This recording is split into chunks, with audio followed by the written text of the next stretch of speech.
नमस्कार विद्यार्थी मित्रांनो, इयत्ता 8वीच्या सर्व विद्यार्थी मित्रांचं आपल्या युट्यूब चॅनलवर सहर्ष स्वागत आहे। तर मुलांनो, चौकोन रचना व चौकोनाचे प्रकार यामधील सराव संच 8.2 आपण बघत आहोत। यामधले पहिले 4 प्रश्न तुम्हाला पूर्वीच्या व्हिडिओमध्ये पाठवले आहेत। आपणास या व्हिडिओमध्ये प्रश्न क्रमांक 5, 6 व 7 शिकायचा आहे बेटा। तर यामधला प्रश्न 5वा काय म्हणते, समभुज चौकोन एबीसीडीच्या कर्णांची लांबी 16 सेंटीमीटर व 12 सेंटीमीटर आहे, तर त्या समभुज चौकोनाची बाजू व परिमिती काढा। ही माहिती सांगितली। या माहितीच्या आधारे मी एक समभुज चौकोन या ठिकाणी काढलेला आहे। यामधल्या कर्णांची लांबी सांगितली बेटा 16 सेंटीमीटर आणि 12 सेंटीमीटर। मग काय करायचं, कर्णांची लांबीच्या आधारे आपल्याला बाजू काढायची आहे। मग हे कसं काढायचं, तर कर्णांचा गुणधर्म आहे बेटा। हे कर्णांचा काय गुणधर्म आहे समभुज चौकोनाच्या, की ते दोन्ही कर्ण परस्परांना काटकोनामध्ये दुभागतात।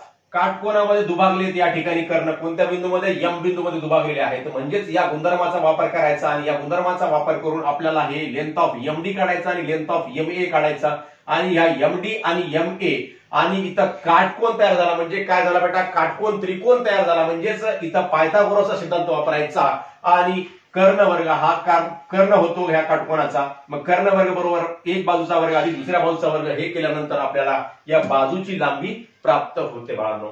मग आपण अगोदर लिहूया त्यामध्ये काय सांगितलं ते, बाजूच्या आकृतीत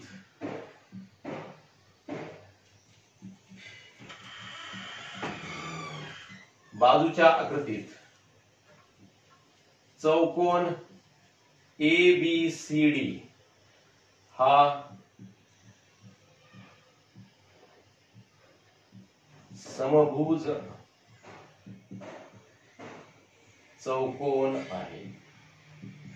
हा कोणता चौकोन आहे बेटा, समभुज चौकोन आहे। मग समभुज चौकोनामध्ये काय सांगितलं, म्हणून आता हे कर्ण आहेत एसी आणि बीडी। लेंथ ऑफ एसीचं माप किती सांगितलं, एका कर्णाचं माप सांगितलं 12 सेंटीमीटर आणि एकाच सांगितलं 16। मग लेंथ ऑफ एसीचं 12 सेंटीमीटर घेऊयात आणि लेंथ ऑफ बीडीचं माप किती घेऊयात बेटा, 16 सेंटीमीटर घेऊयात। लेंथ ऑफ बीडी बरोबर आहे 16 से। मग आता कर्णाची लांबी सांगितलेली आहे। मग हे दोन्ही कर्ण परस्परांना एम बिंदूमध्ये काटकोनामध्ये दुभागतात।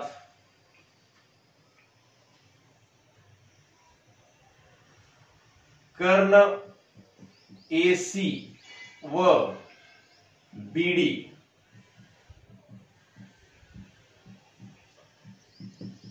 परस्परांना एम बिंदूत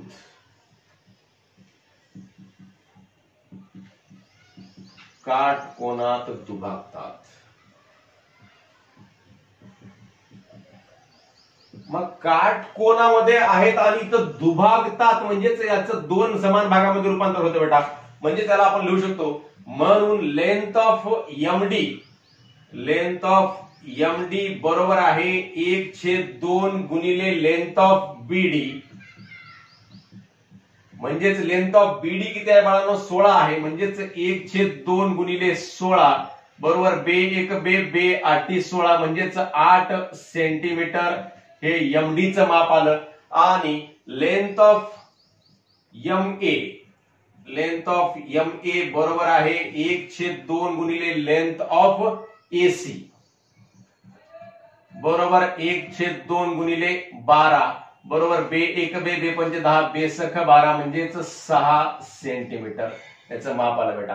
म्हणजेच एमडी चं माप आणि एमए चं माप आपणास प्राप्त झालेलं आहे। मग या समभुज चौकोनामध्ये त्रिकोण एएमडी हा काटकोन त्रिकोण तयार झालेला आहे। म्हणून त्रिकोण एएमडी हा काटकोन त्रिकोण आहे। एएमडी काय आहे बेटा, काटकोन त्रिकोण आहे। मग जिथं जिथं काटकोन त्रिकोण येतो तिथे तिथं कोणता गुणधर्म येतो बेटा, पायथागोरसचा सिद्धांत येतो, पायथागोरसचा नियम येतो। मग पायथागोरसच्या नियमानुसार काय होते, कर्णवर्ग।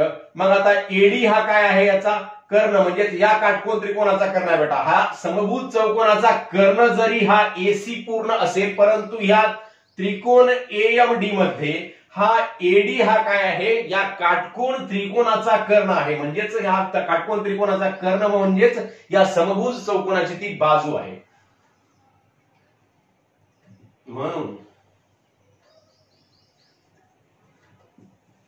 कर्ण वर्ग बरोबर आहे लेंथ ऑफ एडी चा वर्ग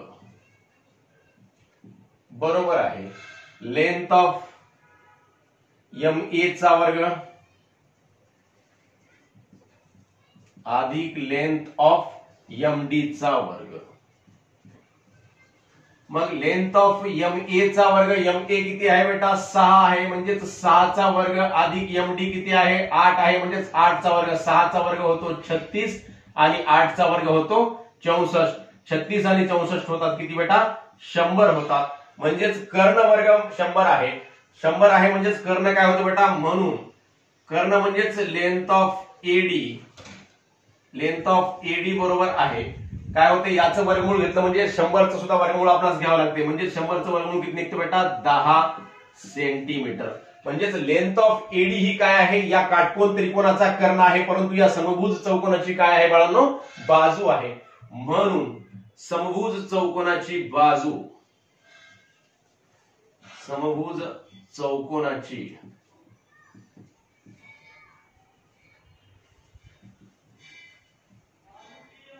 बाजू बरोबर आहे किती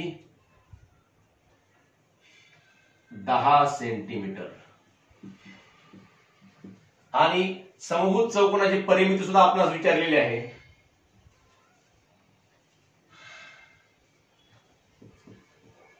आता समभुज चौकोनाची काय किंवा चौरसाची काय परिमिती म्हणजे काय असते, चारी बाजूंची बेरीज असते.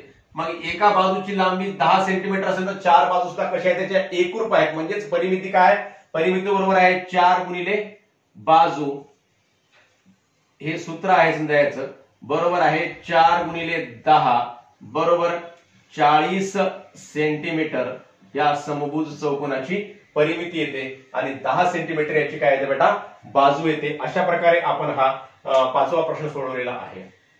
पुढचा प्रश्न आहे, बाजू 8 सेमी असलेल्या चौरसाच्या कर्णाची लांबी काढा. आता या चौरसामध्ये बाजू किती सांगितली बेटा 8 सेमी. आता ही बाजू 8 सेमी सांगितली तर कर्णाची लांबी काढायची आहे. मग चौरस पी क्यू आर एस बाजूच्या आकृतीत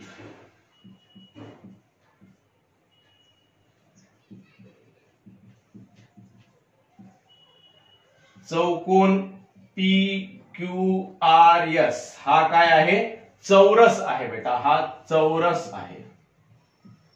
चौरस म्हणजे चौरसाच्या चारही बाजू समान लांबीच्या आणि चारही कोण कसे असतात बेटा काटकोन असतात. मग याच्या कर्णाची लांबी काढायची आहे. मग ही बाजू 8 सेंटीमीटर आहे, म्हणजे ही बाजू सुद्धा किती आहे 8 सेंटीमीटर आहे. मग चौरस पी क्यू आर एस मध्ये त्रिकोण एस पी क्यू हा काटकोन त्रिकोण आहे. बाजूच्या चौरसात त्रिकोण एस पी क्यू हा काटकोन त्रिकोण आहे. कर्णाची लांबी काढायची आहे म्हणजे काटकोन त्रिकोणाचा गुणधर्म, परत तोच पायथागोरसचा गुणधर्म वापरावा लागतो बेटा.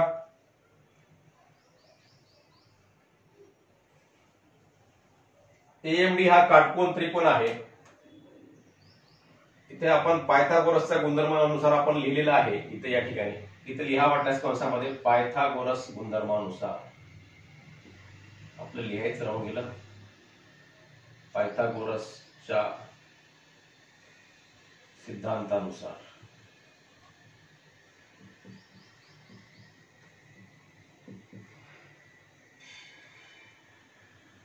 हे आपण इथे लिहायचं, याच्या खाली लिहायचं असतं बेटा. आपल्या जागा कमी असल्यामुळे या बाजूला लिहिलेलं आहे, या बाजूला इकडे लिहायचं असते. मग त्रिकोण एस पी क्यू हा काटकोन त्रिकोण आहे.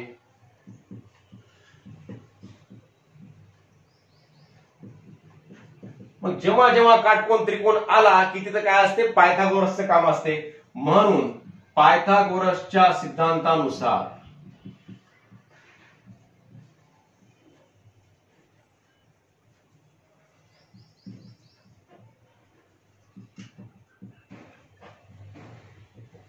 पायथागोरसच्या सिद्धांतानुसार लेंथ ऑफ एस क्यू चा वर्ग म्हणजेच कर्णाचा वर्ग, लेंथ ऑफ एस क्यू चा वर्ग हा कर्ण आहे, बरोबर आहे लेंथ ऑफ एस पी चा वर्ग अधिक लेंथ ऑफ पी क्यू चा वर्ग। मग S P, P Q, Q R आणि एस आर या चारही बाजूंची लांबी कशी आहे, समान आहे। म्हणजेच एस पी चा वर्ग म्हणजे किती आहे बेटा, एस पी ची लांबी किती सांगितलेली आहे, 8 सेमी सांगितलेली आहे, बरोबर आहे 8 चा वर्ग अधिक 8 चा वर्ग, बरोबर आहे 8 चा वर्ग किती होतो, 64 होतो बेटा, आणि या 8 चा वर्ग सुद्धा किती होतो, 64 होतो। म्हणून लेंथ ऑफ एस क्यू चा वर्ग बरोबर आहे 64 आणि 64 किती बेटा, 4 आणि 4 ला 8, 6 आणि 6 ला 12 म्हणजे 128 होतो। म्हणून लेंथ ऑफ एस क्यू बरोबर आहे, आता याचं वर्गमूळ काढणं म्हणजे 128 सुद्धा आपणास वर्गमूळ काढावं लागतं, वर्गमूळामध्ये 128 लिहावे लागतात। म्हणून 8 सेमी बाजू असलेल्या चौरसाची कर्णाची लांबी म्हणून 8 सेमी बाजू असलेल्या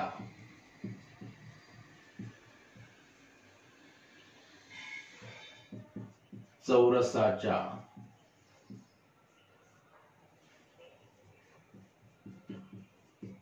कर्णाची लांबी वर्गमुळात 128 येते। अशा प्रकारे आपण हा प्रश्न 5वा व प्रश्न 6वा या ठिकाणी सोडवलेला आहे। अतिशय सोपा प्रश्न आहे। काटकोन त्रिकोणाचा गुणधर्म वापरायचा असतो, काटकोन त्रिकोणामध्ये पायथागोरसचा गुणधर्म वापरायचा आणि त्यानुसार काढायचा असते, जसं इथं आपण काढलेला आहे। म्हणजेच या पूर्ण कर्णाच्या बाजूवरून आपण या एमडी बाजू काढली, एमडीचा अंतर काढलं आणि तसंच या एसीच्या मापावरून नंतर आपण एमएचं माप काढलं आणि इथं काटकोन त्रिकोण तयार झाला। हे आपण सिद्धांत वापरला, काटकोन त्रिकोणामध्ये पायथागोरस सिद्धांत वापरला आणि कर्ण वर्ग बरोबर आहे एका बाजूचा वर्ग अधिक दुसऱ्या बाजूचा वर्ग। या सूत्रानुसार आपण हे गणित सोडवलं 5वा आणि 6व्या गणितामध्ये सुद्धा परत तोच सिद्धांत आपण वापरला पायथागोरसचा व हे गणित सुद्धा सोडवले आहे बेटा। आता लगेच आपण प्रश्न 7वा सोडवूया। तर मुलांनो 7वा प्रश्न आहे सराव संच 8.2 मधला शेवटचा प्रश्न। एका समभुज चौकोनाच्या एका कोनाचे माप 50 अंश आहे, तर त्याच्या इतर 3 कोनांची मापे काढा। तर आपण हे प्रश्न समजून घेण्यासाठी या ठिकाणी एक आकृती काढलेली आहे, याची आपण थोडक्यात माहिती लिहूयात।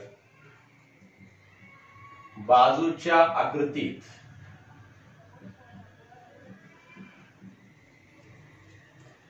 चौकोन WXY छेद हा समभुज चौकोन आहे,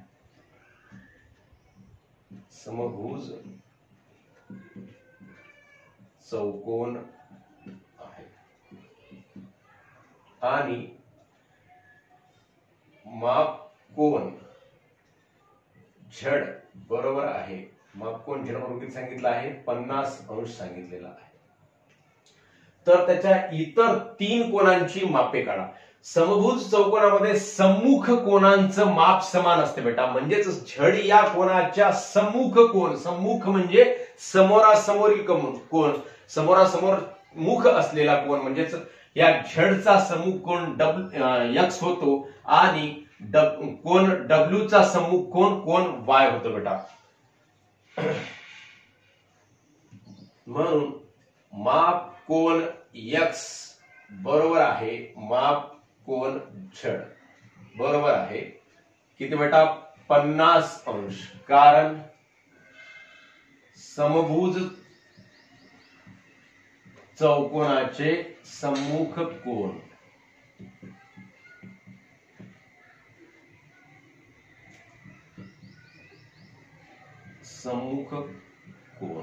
मग समभुज चौकोनाचे सम्मुख कोन कसे असतात, समान मापाचे असतात। म्हणून या ठिकाणी माप कोन X बरोबर माप कोन Z बरोबर 50 अंश झाला, म्हणजेच आपला माप कोन X चं माप निघालं या ठिकाणी 50 अंश। आता माप कोन W आणि माप कोन Y चं माप काढायचं बेटा। हे कसं काढायचं, चौकोनाच्या चारही कोनांच्या मापांची बेरीज 360 अंश असते, या सूत्राचा वापर करायचा। चौकोनाच्या चारही कोनांच्या मापांची बेरीज किती असते बाळांनो? 360 अंश असते. म्हणून माप कोन W अधिक माप कोन X अधिक माप कोन Y अधिक माप कोन Z बरोबर आहे 360 अंश. मग म्हणून माप कोन W अधिक माप कोन X किती आहे बेटा? 50 आहे. आणि माप कोन Z किती आहे? 50 आहे. माप कोन W अधिक माप कोन Y अधिक आता याचं 50 आणि याचं 50 म्हणून ते झालं एकूण माप कोन 100 झालं. बरोबर आहे 360 अंश. म्हणून माप कोन W अधिक माप कोन Y बरोबर आहे 360 अधिक 100चं पलीकडे जाऊन काय झालं बेटा? वजा 100 झालं. 360 वजा 100. म्हणून माप कोन W अधिक माप कोन Y बरोबर आहे 360 मधून 100 गेले किती राहतात? 260 अंश. मग हे दोन्ही कोन कसे आहेत बेटा? हे दोन कोन सुद्धा कसे आहेत? सम्मुख आहेत. म्हणजे दोघांचंही माप समान आहे, सारखं आहे. मग म्हणून माप कोन W बरोबर माप कोन Y बरोबर आहे 260 भागिले 2. म्हणजे दोघांच्या कोनांच्या मापांची बेरीज 260 आहे. म्हणजे ते काय? 260 ला 2 न जर भागलं तर आपल्याला एका कोनाचं माप प्राप्त होते. म्हणजेच बे1 बे बेत्रिक 6 आणि बे0 0 म्हणजेच 130 अंश. म्हणून माप कोन W बरोबर 130 अंश. माप कोन X बरोबर 50 अंश. माप कोन Y बरोबर 130 अंश व माप कोन Z बरोबर आहे 50 अंश. अशा प्रकारे एका कोनाचं माप दिलं असता आपण इतर 3 कोनांचं माप काढलेलं आहे. तर मुलांनो अशा प्रकारे आपण हा सराव संच 8.2 मधला 7वा प्रश्न सोडवलेला आहे व हे पूर्ण 5, 6, 7वा प्रश्न या ठिकाणी तिन्ही प्रश्न पूर्ण केलेले आहेत. आपणा सर्वांना हा व्हिडिओ आवडला असल्यास नक्की आपल्या मित्रांना शेअर करा व व्हिडिओवर लाईक्स व कमेंट सुद्धा अवश्य करा. धन्यवाद मुलांनो.